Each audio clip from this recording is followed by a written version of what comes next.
What is going on, you guys? Welcome back to the channel.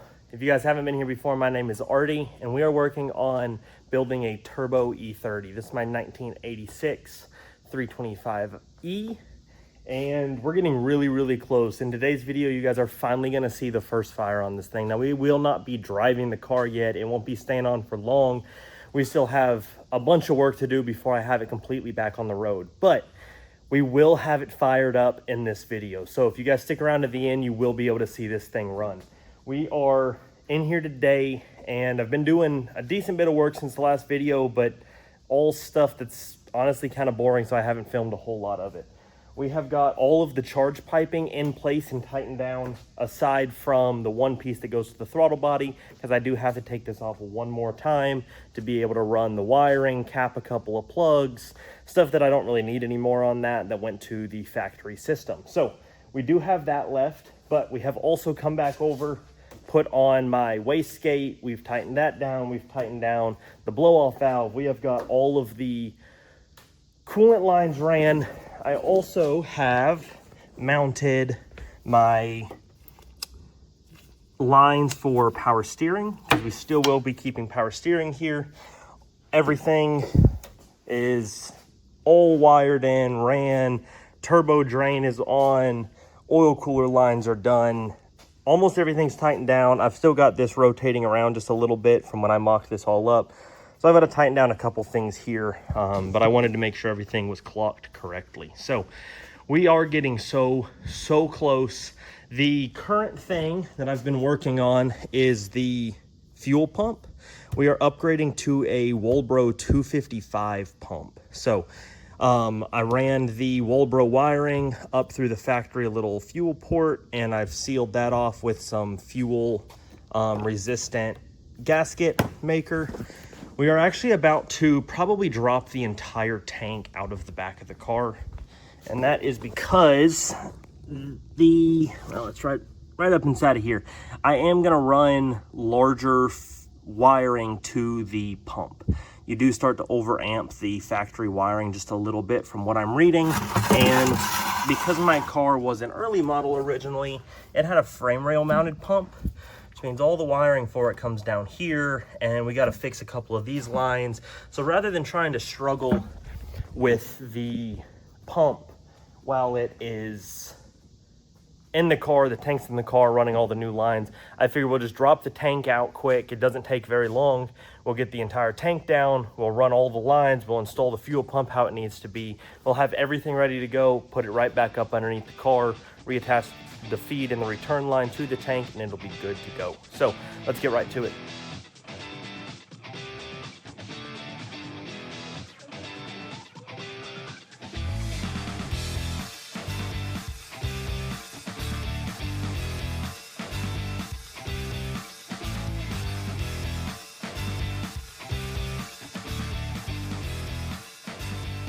All right, you guys, we have got the fuel tank out of the car now.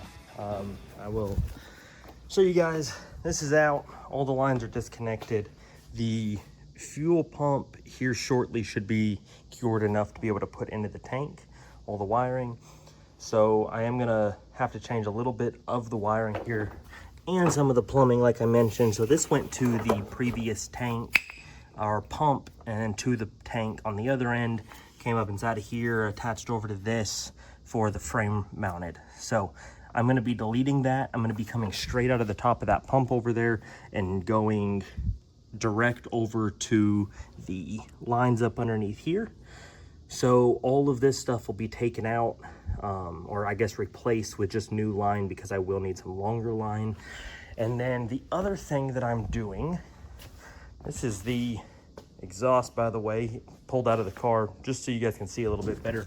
My buddy John did this for me, and I'm really happy with it. He did all nice TIG welded stainless for me throughout the whole thing. I've got this resonator here in the middle, and then just a pretty basic circle muffler there on the back. But there will be a little bit of modification of this up here where I had adapted it down to the factory exhaust in the past. We will be cutting that off and then running it to the new exhaust. But here in the trunk, you guys can see I've gone ahead and I put these battery terminals on as opposed to the factory ones, because the factory ones just had this one, you know, wire off of it and bolt. I need a couple of extra taps. So one, on the positive side, I've got my cable for my sub that's sitting right out here. So I wanted to run this on its own, and then the ground over here. And then there's these couple other wires. This one is a factory wire that runs up into the bay.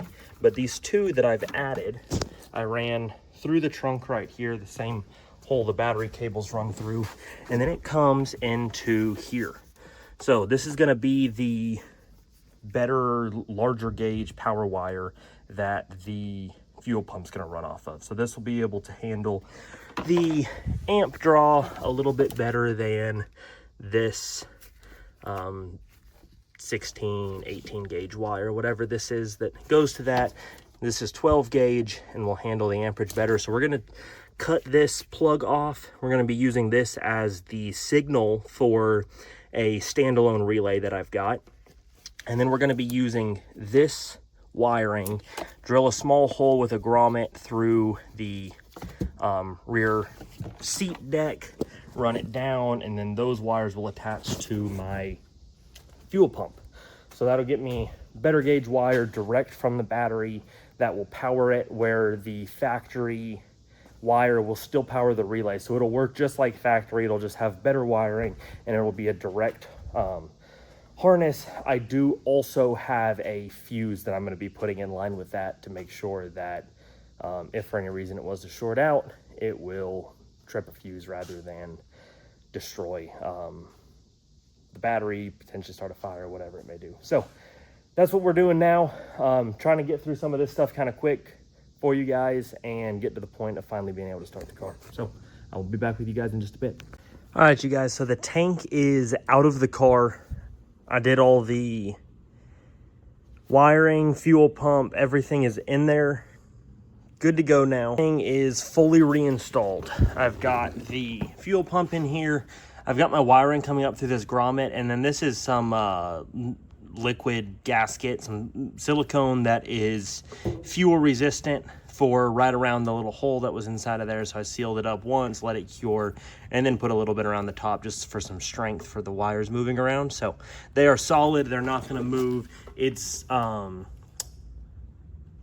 tied up underneath the bottom of that too, where it's secured to the feed line, so it can't pull all the way down anyway, so it won't bust through that.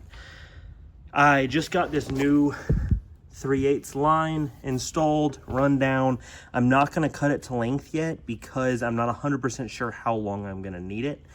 But the tank is ready to go back up into the car. It is still a little bit dirty, but I don't have a huge reason that I need to go through to clean all of it. It's just going to look like this again. I cleaned it before I put it into the car the first time when I took it out right after I got the car. So this is about to go back in. We're gonna cut this down to length right up over here. All right, you guys, it's kind of a mess in here. Disregard that, but we are getting closer and closer with this. The way that we're running the power for pretty much all of the auxiliary stuff that we're doing in the car is actually through this independent fuse box and wiring. So I got these new terminals that'll allow me to have multiple ports. I was able to attach this 80 amp breaker. It runs through the factory location. It tucks all the way up along the factory wire loom, and then up into this fuse box. So this fuse block is going to get power off the battery, and then the ground signal, I'm going to ground it over here, run a relay in line where on vehicle accessory on, it powers the relay, and then I'll have 12 volts to all of these fuses.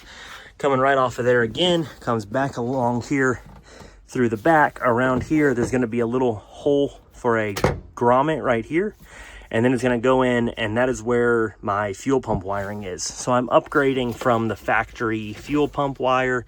That's this, I think, 16 gauge, and I'm going up to 12 gauge just as a little bit of a safety, since I am running a larger fuel pump, more amps, and that old wire, I just didn't want to risk it. It's almost 40 years old at this point. So it is all new. We're also going to be running pretty much all of the aftermarket wiring for this. We're going to be running the boost controller wiring. We're going to be running the wiring for all of our sensors, and as well as most likely for our E-fan as well. So everything aftermarket will all be powered through a fuse block, so I don't have to add any of the little fuse taps, because the only fuse block on the car is in the engine bay. So I really don't want to have to tap anything, because that makes extra wires inside of the bay. But I still want to have everything fused, so that fuse block is a great option.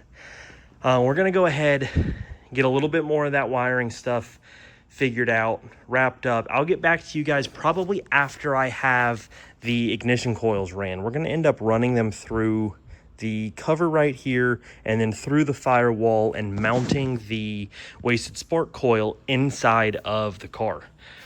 Doing that really just to keep it clean. I don't know if I've mentioned it yet, but I want to be able to keep that all out of the way as best I can. Then we'll poke it through right there, run it right up along the side of the engine, plug in all the coils, and everything will be as hidden as possible coming through there. So I think that'll work. I'll get back to you guys once we've got a little bit more of this wiring stuff done.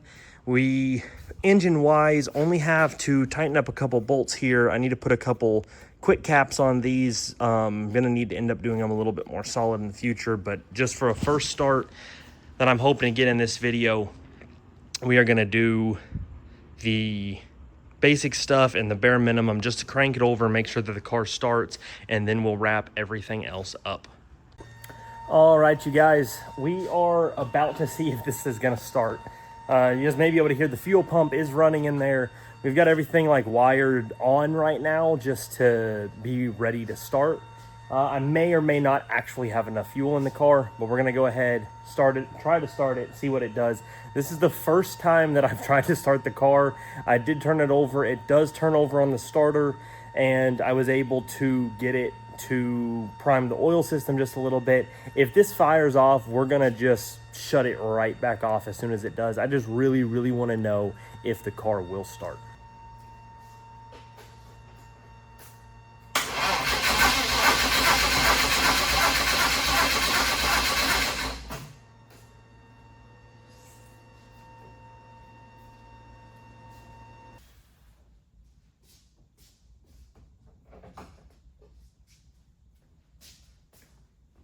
Well, you guys, sadly, that did not do it, as you can probably tell.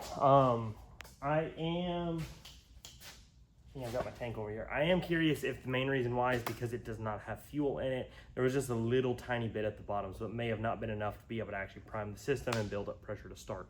So I'm gonna take the VP jug that I've got, run over to the gas station real quick, come back and put 5 gallons in it and see if maybe then it'll start.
Well,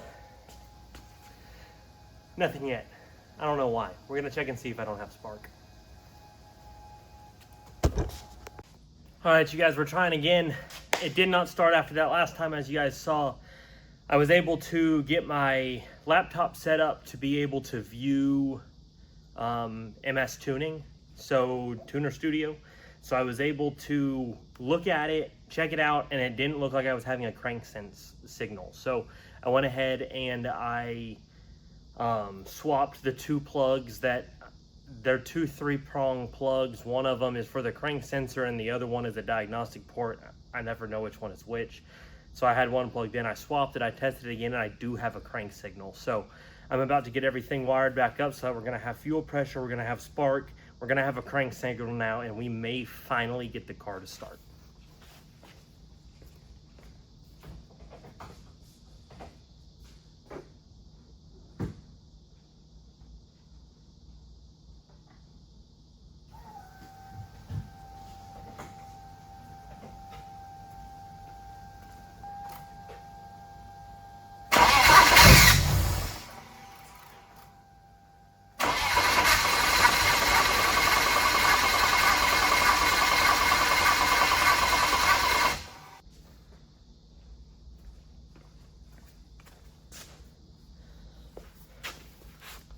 We lost throttle position. I don't know why. So, give me just a second. We're gonna try to recalibrate it, see if I can't make it work. We'll get back with you guys. All right, you guys, a little bit of trial and error, but it really sounded like it just about wanted to turn over that time. So, went ahead and set up the camera again. We're gonna try one more time, and if this thing starts, then that's great. That's what we're hoping for.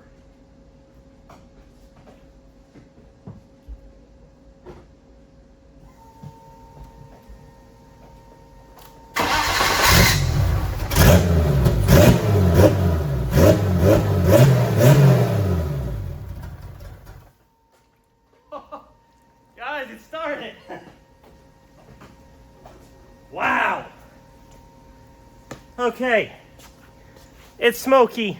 It sounded terrible. It did not want to idle on its own. It seems to be leaking a little bit of oil from somewhere, but it turned over. It is running. That is the first time that this car has fired off in I don't know, months, 6, 7 months that this thing has been down. So I know that wasn't a great startup, but being able to see that means that it does start, it can run.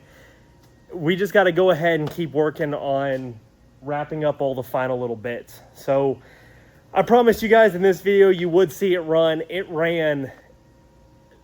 We're going to wait. I'm going to end this video here. I don't know how long it's going to be. This has been, again, a couple of weeks worth of work for me.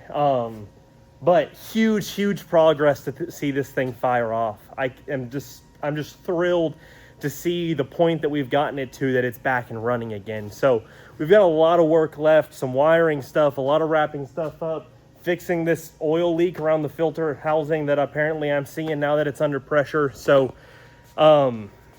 we'll start up probably the next video once I actually have it running a little bit better. Don't want to kind of do a whole lot of the detailed stuff, but I really thank you guys for watching. If you guys have stuck around to see it run, or even just skip forward in the video to this part, thank you guys for watching. Make sure you guys subscribe, like the video. Let me know if there's anything that you guys want to see. We may be changing it up just a little bit for the next couple of videos while I'm doing this stuff in the background, so that it's not just dragging on little tiny detail stuff. But again, thank you guys for watching. I really appreciate it. I will see you guys in the next one.